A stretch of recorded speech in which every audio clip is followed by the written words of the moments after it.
అందరికీ నమస్కారం. తెలుగు కథల సమాహారానికి మీ అందరికీ స్వాగతం. ఇప్పుడు మనం వినబోయే సీరియల్ సంసారంలో సిద్ధాంతాలు రెండవ భాగం. రచన కాశీ విశ్వనాథ్ గారు. మరి కథలోకి వెళ్దామా? వంశీ ఓ చిన్న కంపెనీలో పని చేస్తూనే పెద్ద ఉద్యోగం కోసం ప్రయత్నాలు చేస్తున్నాడు. అతని ప్రయత్నాలు తక్కువ వ్యవధిలోనే ఫలించాయి. ఓ మంచి కంపెనీలో అసిస్టెంట్ మేనేజర్ ఉద్యోగానికి సెలెక్ట్ అయ్యాడు. కానీ ఆ జాబ్ రావటానికి 2 లక్షల సెక్యూరిటీ డిపాజిట్ కట్టాలి. అదొక్కటే కండిషన్. కానీ అది వంశీ శక్తికి మించిన కండిషన్ అయింది. తన పిన్నికి ఈ కండిషన్ విషయం చెప్పకుండా తాతారావుకు మాత్రం చెప్పి అతన్ని అప్పివ్వమన్నాడు. ఒకవేళ అతనికి కుదరకపోతే మరో చోట ఎక్కడైనా అప్పిప్పించమన్నాడు. తనకు మంచి జీతమే వస్తుంది కాబట్టి నెలసరి వాయిదాల్లో ఏడాదిలోగా అప్పు తీర్చేస్తానని కూడా చెప్పాడు వంశీ. అంతా విన్నాక కిసుక్కుమంటూ నవ్వి, పెద్ద ఉద్యోగం వచ్చేసరికి నువ్వు గతాన్ని మర్చిపోయావా? నీకు విజయ్ అనే ప్రాణ స్నేహితుడున్నాడు. అతనిప్పుడు కుబేరుడి పోస్ట్లో ఉన్నాడు అంటూ ఉంటే అతను నాగమని చేయి చూపించాడు వంశీ. నేను విజయ్ని అడగను. నా అవసరం గురించి చెప్పను. దయచేసి మీరు చెప్పకండి. మీరు నాకు అప్పు ఇప్పించకపోయినా పర్వాలేదు. వాడికి మాత్రం చెప్పద్దు. డబ్బు సంపాదించడానికి చాలా మార్గాలు ఉన్నాయి అనేసి చిరాగ్గా అక్కడి నుంచి వెళ్ళిపోయాడు. మర్నాడు 12 గంటల సమయంలో వంశీ మొబైల్కి విజయ్ ఫోన్ చేసి, నేనే నీ దగ్గరికి రావాలనుకున్నాను, కానీ వర్క్ హెవీగా ఉండటం వల్ల కుదరట్లేదు. నువ్వు వెంటనే ఆఫీస్కి రా, నీతో మాట్లాడాలి అన్నాడు. గొంతులో ఎప్పుడూ ఉండే హాస్య ధోరణి కనపడలేదు. సీరియస్నెస్సే ధ్వనించింది. ఏమిటి విషయం? వంశీ గొణిగాడు ఫోన్లో. చెప్తేనే కానీ రావా? రా చెప్తాను, కాస్త చిరాగ్గా జవాబు చెప్పి ఫోన్ పెట్టేశాడు. ఆ సాయంత్రం వంశీ విజయ్ ఆఫీస్కి వెళ్ళి కలిశాడు. కూర్చుని కాఫీ తాగే వరకు విజయ్ ఏం మాట్లాడలేదు. ఆ తర్వాత ఏంటి విశేషాలు అని ఏదో ఫైల్ చూస్తూ అడిగాడు. నాతో అర్జెంటుగా మాట్లాడాలని పిలిచి ఏంటి విశేషాలని నన్ను అడుగుతావేంటి? వంశీ నిదానంగానే మాట్లాడాడు. విజయ్ వంశీని కొన్ని క్షణాల పాటు నిశితంగా చూసి, 2 లక్షల అప్పు దొరికిందా అని అడిగాడు. విజయ్ మధ్యాహ్నం ఫోన్ చేసినప్పుడే తన అవసరం విషయం తాతారావు విజయ్కి చెప్పేశాడని అనుమానించాడు. ఆ అనుమానమే నిజమైంది. తాతారావు బాబాయ్ చెప్పాడా? ఎవరు చెప్పారని కాదు, నన్నెందుకు అడగలేదు అని. ఎవరి దగ్గరైనా అప్పు తీసుకుంటే నెలకు కొంత చొప్పున కట్టేసే ఫెసిలిటీ ఉంటుంది కదా అని. అప్పక్కర్లేదు, ఆ డబ్బు నేను ఇస్తాను, తీసుకెళ్ళు. డ్రాయర్ సొరుగులోంచి 2 లక్షలు తీసి టేబుల్ మీద పెట్టాడు. అప్పుగా అయితే తీసుకుంటాను అంటూ వంశీ తన జేబులోంచి ఒక ప్రోనోటు పత్రాన్ని తీసి టేబుల్ మీద పెట్టాడు. విజయ్కి ఇది ఊహించని విషయమే అయింది. ఏమిటది? ప్రోనోటు. నేను నోట్లు రాయించుకుని అప్పులు ఇచ్చే వడ్డీ షావుకారిగా మారిపోయాను అనుకున్నావా? అయినా నీకు నాకు మధ్య అప్పులేమిటి, పత్రాలేమిటి? పోనీ అప్పుగానే తీసుకో, ప్రోనోటు మాత్రం అక్కర్లేదు. అలా అనకు. డబ్బు మనుషుల్ని మార్చచ్చుగా. నాకింత ఐశ్వర్యం వచ్చింది, నేను ఎప్పుడైనా మారానా? నేను చెప్తున్నది నా గురించి, నా సంతృప్తి కోసమే నోటు రాసి పట్టుకొచ్చాను. విజయ్ కాసేపు ఏమీ మాట్లాడలేదు. మౌనంగా కాసేపు శూన్యంలోకి చూస్తూ ఉండిపోయాడు. తర్వాత టేబుల్ మీద ఉన్న నోటుని చేతిలోకి తీసుకున్నాడు. నీ సంతృప్తి కోసం నువ్వు నోటు రాసిచ్చావు, ఈ డబ్బు తీసుకెళ్ళు. ఇప్పుడు నా సంతృప్తి కోసం అంటూ ప్రోనోటు చించేసి వేస్ట్ బాకెట్లో వేశాడు. ఇక వంశీ సెక్యూరిటీ డిపాజిట్ కట్టి అసిస్టెంట్ మేనేజర్ పోస్ట్లో జాయిన్ అయ్యాడు. నాటక రంగంలో వంశీ సాగించిన పయనాల గురించి, సాధించిన విజయాల గురించి అప్పటికే తెలుసుకున్న మేనేజింగ్ డైరెక్టర్ గారు వంశీని ప్రశంసించారు. నీ గురించి చాలా విన్నానయ్యా. కళాకారులంటే నాకు ఒక ప్రత్యేకమైన గౌరవం ఉంది. నేను ఒక ఆఫీసర్ని అని చెప్పుకోవటానికి, నేను ఒక కళాకారుణ్ణి, నంది అవార్డు విన్నర్నని చెప్పుకోవటానికి చాలా తేడా ఉంది. ఈ ఆఫీస్లో కూడా ఓ మాదిరి ఆర్టిస్టులున్నా వాళ్ళు చేసే సాంస్కృతిక కార్యక్రమాలు లేవు, వాళ్ళకు వచ్చిన రాణింపు లేదు. ట్రైన్కి ఎన్ని కంపార్ట్మెంట్లున్నా వాటిని లాగడానికి ఒక ఇంజన్ ఉన్నప్పుడే అవి ముందుకెళ్తాయి. ఆ ఇంజన్ నువ్వే కావాలి. వెలుగుతున్న దీపమే వెలగని దీపాలని వెలిగించగలదు. కాబట్టి నీ రాకతో ఇక్కడ ఒక సాంస్కృతిక విభాగం పుట్టుకురావాలి అని దీవించాడు. ఇక విజయ్ పెళ్లి కాకముందు తన రహస్య శృంగార కార్యక్రమాలని రాత్రి వేళే జరిపేవాడు. కానీ పెళ్ళయ్యాక తన కార్యక్రమాలని పగటి వేళకు మార్చాడు తప్ప ఆ అలవాటును మాత్రం వదలలేదు. ఆఫీస్ వర్క్ అయిపోగానే విజయ్ ఇంటికి చేరుకోకపోతే ఎంక్వైరీ ప్రారంభమవుతుంది. ఆ ఎంక్వైరీ చేసేది అతని భార్య రజనీ కాదు, ఆమెకు పిన్ని వరుసయ్యే దూరపు చుట్టం కనకరత్నం. మోహన్ చంద్ర సజీవులుగా ఉన్నప్పుడు ఆ ఇంటితో పెద్దగా రాకపోకలు సాగించకపోయినా ఆయన ఆఖరి దశలో అనారోగ్యంతో మంచాన పడినప్పుడు ఆయనకు సపర్యలు చేసే నెపంతో ఆ ఇంటికి చేరింది. ఆ పెద్ద ఆయన పోయాక పెద్ద దిక్కు పోస్టులో ఆవిడ సెటిల్ అయిపోయింది. తనకు కూడా కాస్త కాలక్షేపంగా ఉంటుందని రజని ఆమెను తన ఇంట్లోనే ఉండిపోమ్మంది. ఆ రోజు వంశీ ఆఫీస్లో అసిస్టెంట్ మేనేజర్గా అపాయింట్ అవ్వగానే ఆ శుభవార్త స్వయంగా చెప్పడానికి విజయ్ ఆఫీస్కి వెళ్ళాడు. అక్కడ అటెండర్ సత్యబాబు ఎదురయ్యాడు. విజయ్ వంశీ ప్రాణ స్నేహితులని అతనికి తెలుసు. విజయ్ పగటి వేళ చేసే శృంగార కార్యక్రమాలకి ప్రోగ్రాం ఏర్పాటు చేసేది సత్యబాబే కాబట్టి అతన్ని ఆఫీస్లో అందరూ ప్రోగ్రామ్స్ మేనేజర్ అని పిఎం అని పిలుస్తారు. సత్యబాబు ఎదురుపడ్డాక ఎండి గారి వాళ్ళు రాలేదు సార్, తలనొప్పిగా ఉందని ఇందాక నాకు ఫోన్ చేసి చెప్పారు. నా మొబైల్లో ఆయన చెప్పిన మ్యాటర్ ఉండకపోయినా ఆయన పేరు ఫోన్ చేసిన టైం ఉంటాయి కదా చూడండి అంటూ తన ఫోన్ చూపించిన వంశీ చూడలేదు.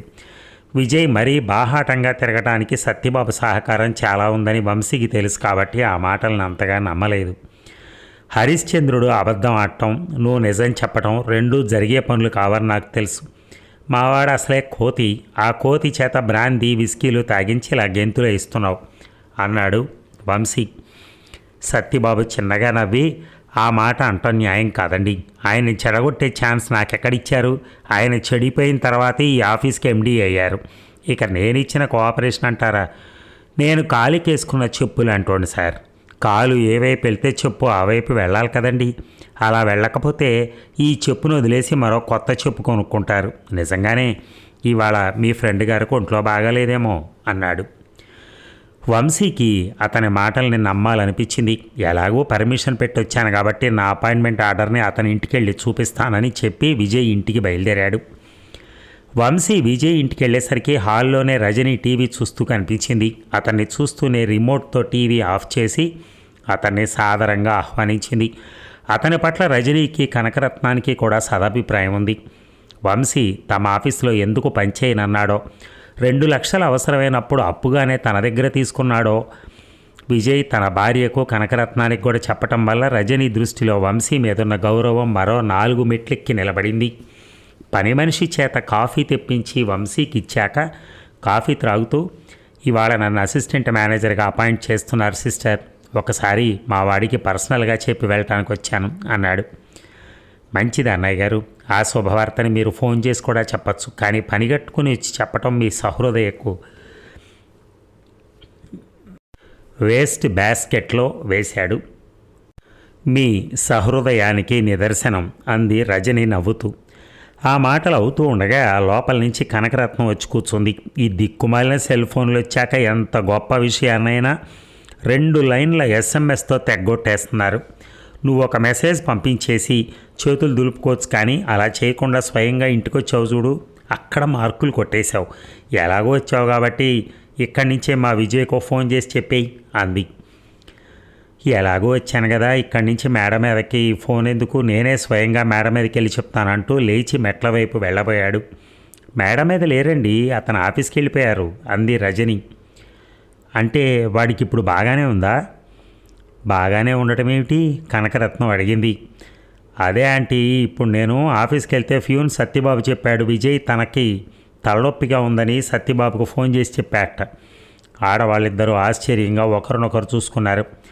రజనీ కాస్త మొహం చిట్లించి, ఆ సత్యబాబు బాగా తాగుతాడని విన్నాను, ఇప్పుడు పగలు కూడా తాగేసి ఆఫీస్కి వస్తున్నాడా ఏమిటి అని అడిగింది. వంశీకి జరిగిన విషయం ఏమిటో అర్థమైపోయింది. సత్యబాబు చెప్పింది నిజమా అబద్ధమా అనే విషయాన్ని పక్కన పెడితే విజయ్ ఎవరో అమ్మాయితో ఎక్కడో కాలక్షేపం చేస్తున్నాడు. తను ఈ విషయాన్ని సత్యబాబుతో మాట్లాడినప్పుడే గ్రహించి ఉంటే ఇలా ఇంటికి వచ్చి విజయ్ విషయాన్ని అడిగేవాడు కాదు. రజనీ దృష్టిలో విజయ్ని చెడుగా చిత్రించానన్న అపరాధ భావన కలిగింది. అక్కడ ఉండాలో వెళ్ళిపోవాలో అర్థం కాలేదు. అప్రయత్నంగానే అతని కాళ్ళు బయటికి నడిచాయి. ఆగండి అనే మాట రజనీ కానీ కనకరత్నం కానీ అంటారనుకున్నాడు. కానీ వాళ్ళు ఎందుకో పిలవలేదు. వంశీ ఆ ఇంటి నుంచి బైక్ మీద ఆఫీస్కి వెళ్తూ దారి పొడుగున ఇదే ఆలోచించాడు. తను విజయ్ మనస్తత్వం తెలిసిన వాడై ఉండి కూడా ఇంటికి వెళ్ళి ఆడవాళ్లకు అనుమానం కలిగేలా మాట్లాడాడు. ఇలా ఆత్మనిష్ఠూరం చేసుకుంటూ బైక్ మీద వెళ్ళటం వలన తన ఆఫీసు దాటి 2 కిలోమీటర్ల ముందుకు వెళ్ళిపోయాడు. అక్కడెవరో అడ్డొస్తే సడన్ బ్రేక్ వేసి ఒకసారి పరిసరాలని పరికించాడు. తను చేసిన తప్పు తెలుసుకుని కాస్త సిగ్గుపడి బైక్ను వెనక్కి తిప్పి ఆఫీస్ వైపుకు బయలుదేరాడు. సాయంత్రంలోగా విజయ్ని కలిసి ఇంట్లో జాగ్రత్తగా వ్యవహరించమని చెప్పాలి. ఇది అతను తీసుకున్న నిర్ణయం. సాయంత్రం వేళ విజయ్ ఏ దారంట కారులో ఇంటికి వెళ్తాడో తెలుసు కాబట్టి వంశీ అక్కడున్న పార్కు దగ్గర నిరీక్షించాడు. ఓ పావుగంట నిరీక్షణ తర్వాత విజయ్ కారులో వస్తుంటే ఆపాడు. అక్కడున్న పిడత కింద పప్పు బండి దగ్గర నిలబడి ఓ పొట్లం కట్టించుకుని దగ్గరలో ఉన్న సిమెంట్ బెంచి మీద కూర్చుని మాట్లాడాడు విజయ్. తన స్నేహితుడు మంచి మాటకారు కాబట్టి తన మాటలతో పల్టీ కొట్టించేయకుండా చాలా జాగ్రత్తగా మాట్లాడాలని వంశీ మనసులో 1-2 సార్లు రిహార్సల్స్ చేశాడు. చీవాట్లు పెట్టడానికి కొన్ని మాటలు కూడా సిద్ధం చేసుకున్నాడు. అయితే విజయ్ కారు దిగ్గానే, పాపం ఉదయం నువ్వు మా ఆఫీస్కి వచ్చి సత్యబాబుతో మాట్లాడావట అంటూ ఉదయం జరిగిందంతా చెప్పాడు. వంశీ తను విజయ్ ఇంటికి వెళ్ళినప్పుడు రజనీ కనకరత్నం ఎలా ఆశ్చర్యపోయారో వివరించాడు. ఆ విషయం వినగానే విజయ్ కంగారు పడతాడని ఊహించాడు, కానీ అతనిలో ఎలాంటి కంగారు టెన్షను కనపడలేదు. బండివాడిని మరో పొట్లం పిడత కింద పప్పు కట్టమన్నాడు. ఆ పప్పును కూడా తింటూ మాట్లాడాడు. ఇలాంటి ఇబ్బందులు ఎదురైనప్పుడు తన వాక్చాతుర్యాన్ని ఎలా ప్రదర్శిస్తాడో వివరించాడు. విజయ్ మాట్లాడుతుంటే నోటంట విస్కీ వాసన గుప్పుమంటోంది. అతడు తన ఇంట్లో అమ్మాయితో గడిపిన విషయంలోనే కాకుండా మందు కొట్టిన విషయంలో కూడా గొడవ పడతాడని అనుకున్నాడు వంశీ. ఇక విజయ్ బిడత కింద పప్పు తింటూనే తన కారు దగ్గరికి నడిచి కారుకు ఆనుకుని నిలబడి చెప్పాడు. యుద్ధానికి సిద్ధపడినవాడు దెబ్బలకు భయపడకూడదు. నేను చేస్తున్న పని వల్ల కొన్నిసార్లు ఇబ్బందుల్లో పడతామని తెలుసు. నిత్యం నీటి మీద ప్రయాణం చేసేవాడు తప్పనిసరిగా ఈత నేర్చుకునే ఉంటాడు. నేను కూడా ప్రమాదం అనే నీటిలో పడినప్పుడు ఎలా ఈదుకుంటూ రావాలో తెలుసుకున్నాను. అంచేత నువ్వు నా గురించి కంగారు పడకు అన్నాడు. నువ్వు మరీ ఓవర్ కాన్ఫిడెన్స్తో మాట్లాడుతున్నావు. ఇవాళ నువ్వు ఆఫీస్కి రాలేదని చెప్పింది మరొకడు కాదు, సాక్షాత్తు నేనే. అంచేత మీ ఇంట్లో తప్పకుండా అనుమానం వస్తుంది. పిడత కింద పప్పు మరీ కారంగా ఉండడంతో నోటితో ఒగురుస్తూ కళ్ళంట నీళ్లు తిరుగుతూ ఉండగా చెప్పాడు.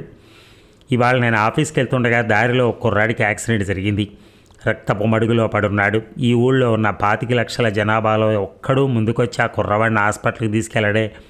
అప్పుడు నేనే ఆ కుర్రాడిని కారులో వేసుకుని హాస్పిటల్కి తీసుకెళ్ళాను. ఆ కుర్రాడి తలకు దెబ్బ తగిలిందని మా సత్యబాబు గారికి ఫోన్ చేసి చెప్తే వాడికి సిగ్నల్స్ సరిగా అందక నాకు నిన్న రాత్రి నుంచి తలనొప్పిగా ఉందని వాడికి వినిపించింది.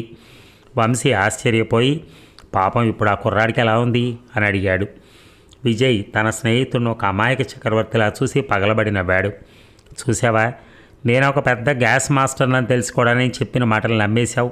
అలాంటప్పుడు నా మీద 70% నమ్మకం ఉన్న మా ఆవిడ ఈ స్టోరీని ఎందుకు నమ్మదు?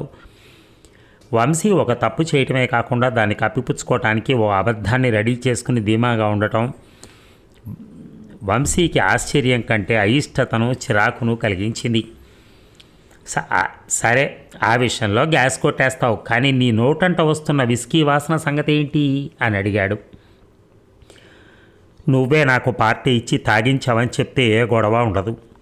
వంశీ అద్రిపడ్డాడు. ఒరేయ్, నువ్వు తప్పు చేసిందే కాకుండా ఆ తప్పు నేను చేయించానని చెప్తావా? నువ్వు అలా చెప్తే మీ వాళ్ళ దృష్టిలో నేను ఒక నేరస్తుడిని అవుతానురా. ఆ తర్వాత నేను మీ ఇంటికి ఎలా రాగలను? వచ్చినా మీ ఆవిడ నన్ను నిలదీసి మా ఆయన్ని ఎందుకు చెడగొట్టారండి అని అడిగితే నేనేం చెప్పగలనురా అంటూ ప్రాధేయపడుతున్నట్టుగా అడిగాడు. విజయ్ తన స్నేహితుడి భుజం తట్టి చిన్నగా నవ్వి చెప్పాడు.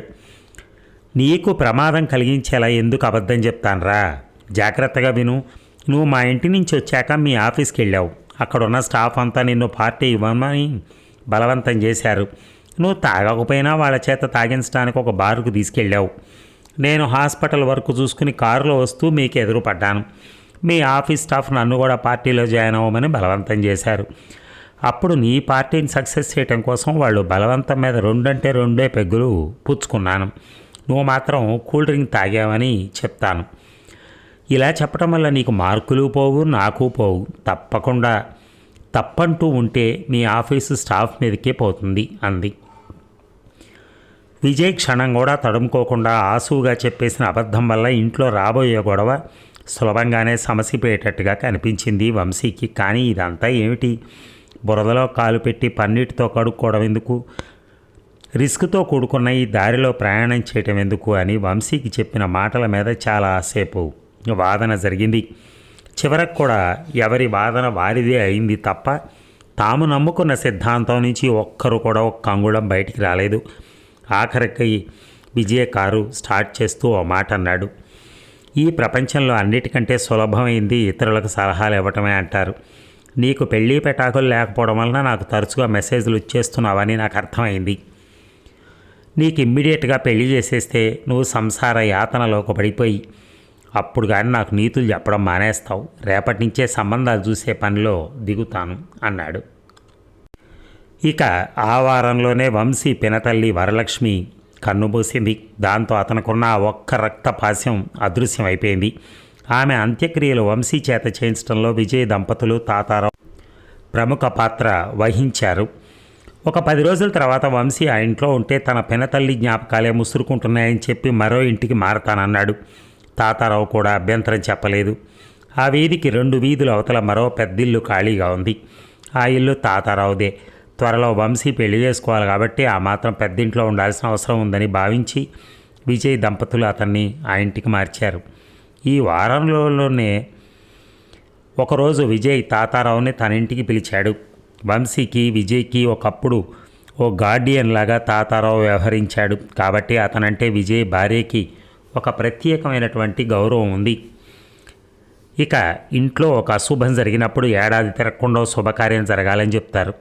ఎవరో చెప్పారని కాకపోయినా వాడికి నేను తప్ప మరెవరు లేరు. వాడికి ఇప్పుడు కావాల్సింది నాలాంటి స్నేహితుడు కాదు, జీవితంలో పెనవేసుకునే జీవన నేస్తం. బంధం అంటూ ఏర్పడితే బంధువర్గం ఏర్పడుతుంది. దాంతో జీవితానికి ఒక సమగ్రత ఏర్పడుతుంది. అంచేత వాడికో సంబంధం చూడాలి. వాడి గురించి నాకెంత తెలుసో మీకు అంతే తెలుసు కాబట్టి మీరే ఓ తగిన సంబంధం చూడండి అన్నాడు విజయ్. ఆ రోజు నుంచే తాతారావు పెళ్లి సంబంధాల పనిలో వెదికే పనిలో పడ్డాడు. మరి ఈ భాగం ముగిద్దామా? మళ్ళీ రేపు కలుద్దాం. Thank you.